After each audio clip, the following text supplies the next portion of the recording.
You know, it's one thing for local folks to tell us how special Luther is, but when national figures join in, maybe you'll see his contribution in a whole new light. We tagged along as Luther was inducted into the National Radio Hall of Fame in Chicago this weekend. Videographer Ashley Henderson shows us the tributes for a unique broadcasting career. Luther's Hall of Fame journey, presented in partnership with Hulco Exteriors.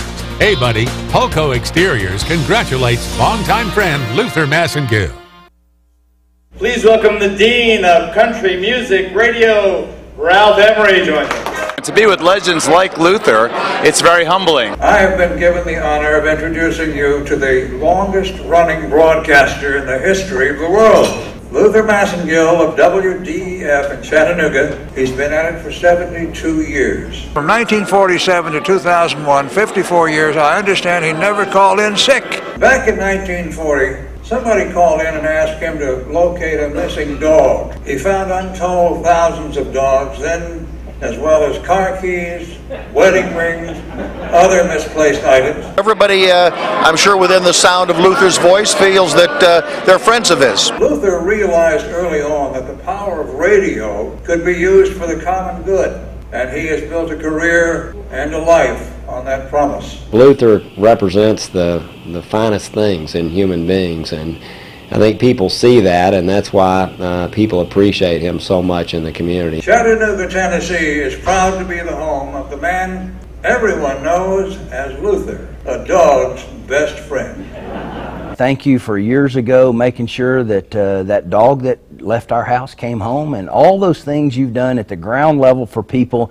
Most of all, Luther, I thank you for your honest humility, which is rare in the world today. Congratulations, Luther. Now the National Radio Hall of Fame is happy to induct Luther Massengill. The Gary Roach family's lost a golden retriever, a big male golden retriever in East Ringer. Call this number 892-3148. As I talk between records, help somebody, you know. Which case of a dog, somebody asked me the other day, how many dogs in Kansas have you found? I said, we figured it up the other day and it was 7 million. And they believe me. Welcome to the Hall of Fame. Thank you for the honor, and if you ever lose your dog, call me. Way to go, Luther. He also got the chance to tour the museum in Chicago, and here's what impressed him the most. We're here at the National Museum Broadcast Hall of Fame. Luther, I bet you broadcast on a lot of this stuff in your early days, didn't you? I can remember those sets and the size and the black and white, and when color came in. Channel 12 had color when it came in. I have a radio like this in my home. They called it the cathedral type radio. I broadcast over this for many, many years, way back there. If you were rich, had a good job, let's put, you could afford one like this.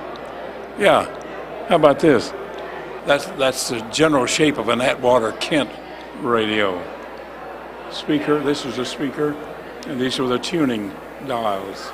You know, I've been told that your voice has actually been heard on some of these radios that are scattered here all throughout the National Radio Hall of Fame.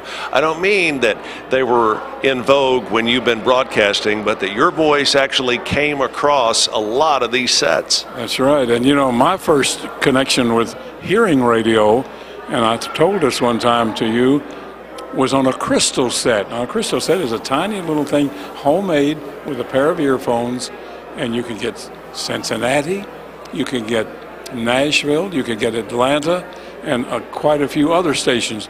But that's about all, and all you could get is music.